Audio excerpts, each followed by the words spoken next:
Hello, class. This is the 8th lesson on Quality Talk. Introduction to Rebuttals. We will be introducing rebuttals and how they can help us respond to a counter-argument. First, let's review what we have taught last week. Scales. Last time we mentioned using a scale as a tool to measure argument and counter-argument, to see which one is stronger than the other. Then we compared both arguments to different animals with different sizes and weights. If one animal is heavier than the other, that side of the scale will go down. It means that side of the argument is more powerful than the other side, that is, the other argument. But right now, let's assume that both arguments share the same weight, as you can see from the picture, and guess how rebuttals will make a difference to them. Think about it, and we will see the answer in the next slide. Okay, now, let's see how the rebuttals affect the arguments. From this picture, we understand that the rebuttals are compared to balloons. So, when you want to make your argument heavier, you put balloons on the side of the counter-argument. In this way, you make your argument weigh more than the counter-argument. To understand this more thoroughly, let's watch a video first.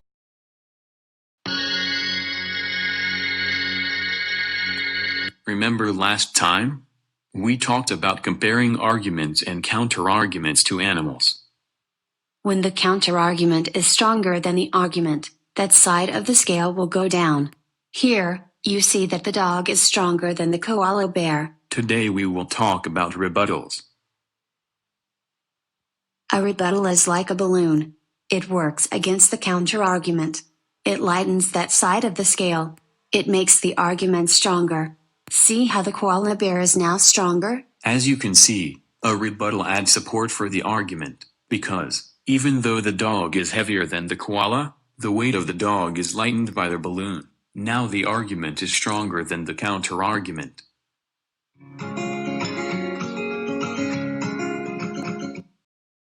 Okay, class. After the video, we understand that a rebuttal is used as a tool to lighten a counter-argument. Thus, when someone makes a counter-argument, you can use a rebuttal to argue back, to strengthen or stabilize your own argument. Now, let's watch another video to concretely exemplify the argument, counter-argument, and rebuttal.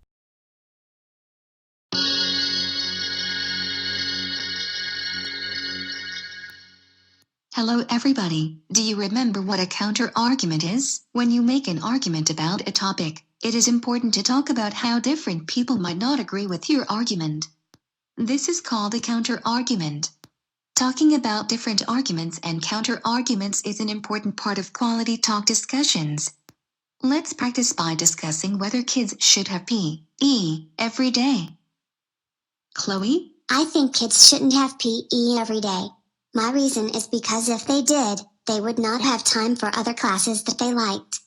How do you know that, Chloe? For example, if we had PE every day, it would take up too much time and we would not be able to take other classes like art and music.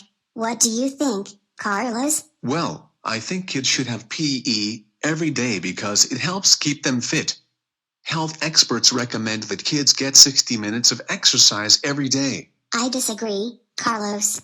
We do need PE to keep us healthy, but we do not really need to have PE every day. I mean, I get plenty of exercise playing softball after school. Well done!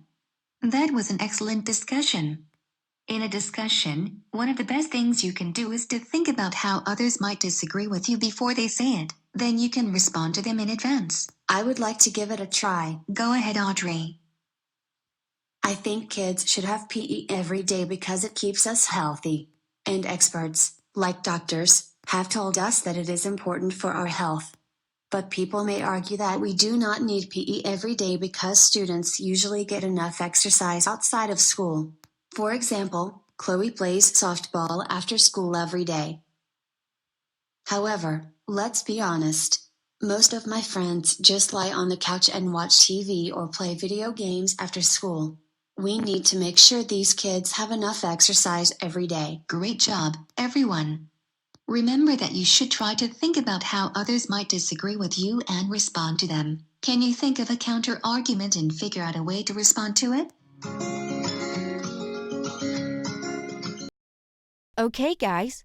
By watching the video, we understand what argument, counter-argument, and rebuttal are through the students' discussion about whether students should have PE class every day. In the video, the first student, Chloe, holds the idea that students shouldn't have PE every day because in this way, they won't have time for other classes they like. By strengthening her argument, Chloe provides the supporting idea that PE class might take too much time, and thus students won't have any time left to take other classes like art or music. But the second student, Carlos, responds to Chloe with a different opinion, namely that students should have PE every day because it keeps them fit, and experts also suggest kids should exercise for 60 minutes a day. Then, Chloe expresses her agreement with exercising every day, but states that there's no need for PE class to take place every day because many students actually get plenty of exercise after school already, like herself when playing softball. This is a great discussion on this topic, but among all these three different points of view, I'd like to ask you which part or idea of the conversation fits the definition of argument, counter-argument, and rebuttal. Could you please think about it? And I will collect your opinions in a minute. Okay, now after the discussion, let's watch the video for the answers to see if you got them all right.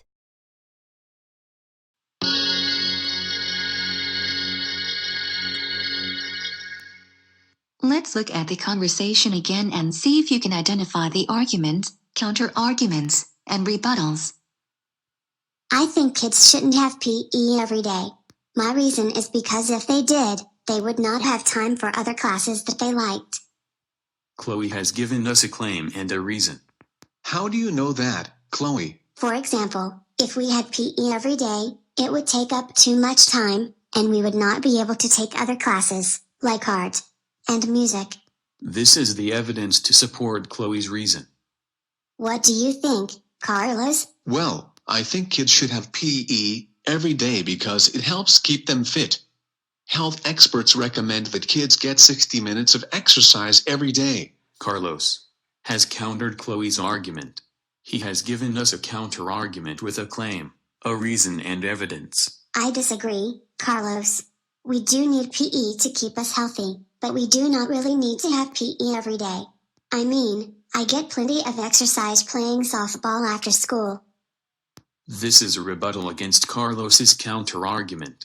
By rebutting Carlos's counter-argument, Chloe gave her argument an advantage over Carlos's. Now let's look at what Audrey said. I think kids should have PE every day because it keeps us healthy. And experts, like doctors, have told us that it is important for our health. Audrey has given us an argument with a claim, a reason and evidence. But people may argue that we do not need PE every day because students usually get enough exercise outside of school.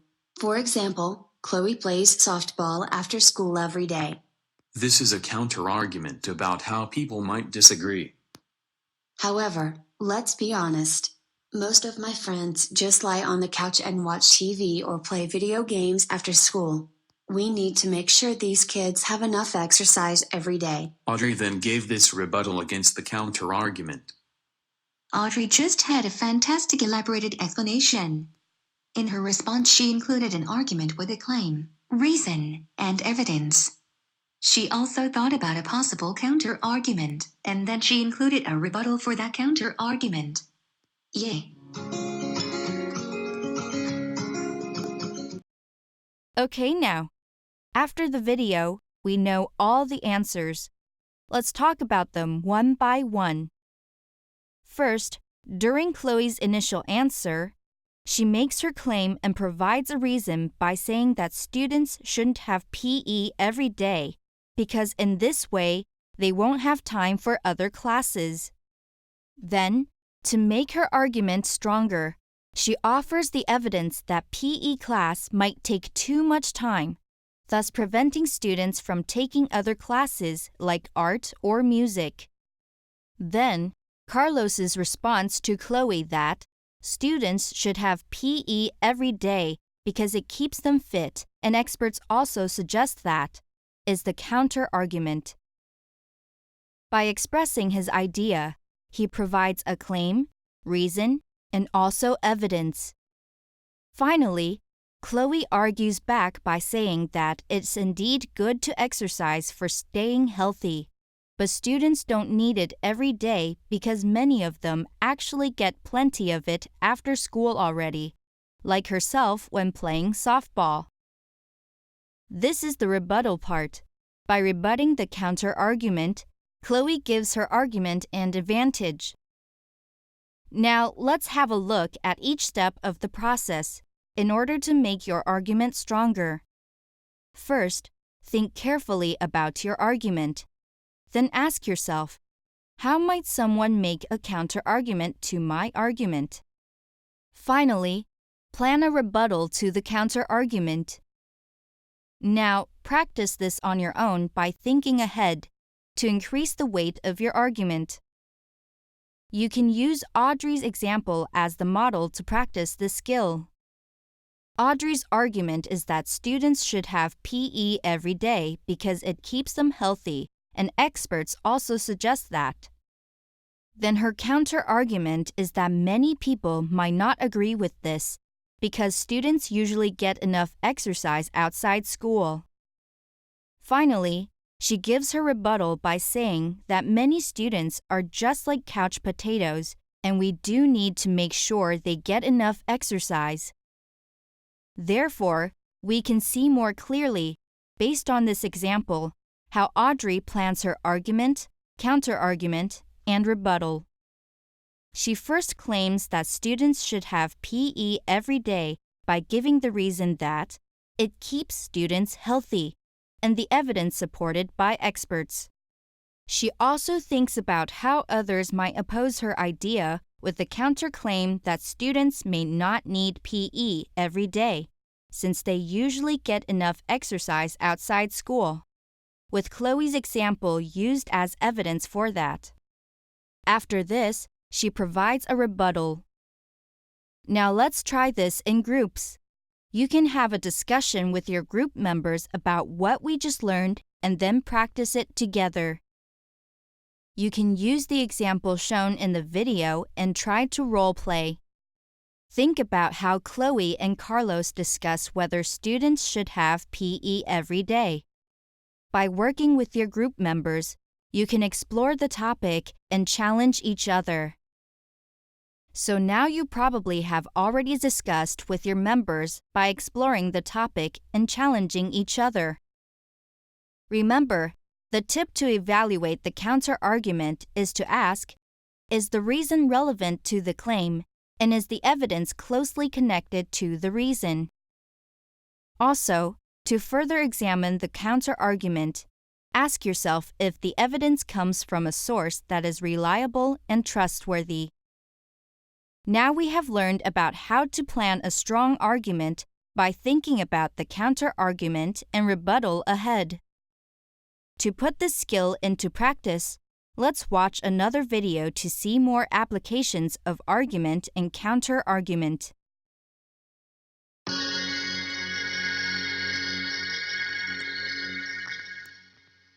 Hi everybody.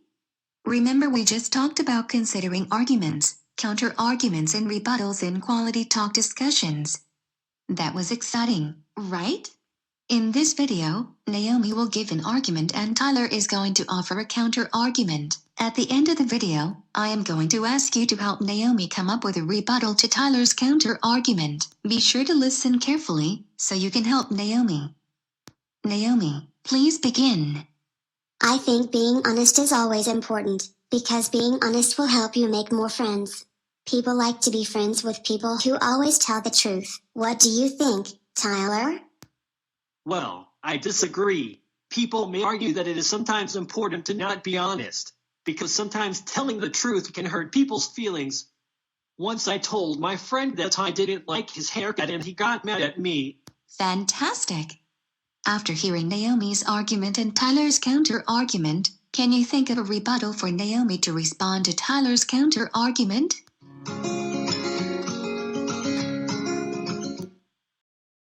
Okay, in this video, Naomi and Tyler are talking about whether being honest is always important. In Naomi's opinion, being honest is always important because it helps you make more friends, since people like to become friends with someone who always tells the truth. However, Tyler holds the idea that being honest is not always good because it hurts people sometimes. For example, once he told his classmate that his haircut didn't look very good, and then his classmate got mad. Lastly, after thinking about all the arguments, counter-arguments, and rebuttals you might encounter, it's important to examine your understanding of them all. The examined understanding is to see which side of the argument weighs more than the other, so that you can come to a final decision about which side to take. That is, if you don't think your argument is as strong as the counter one, then maybe you should consider turning the counter-argument into the main argument. Also, remember when your argument is weaker.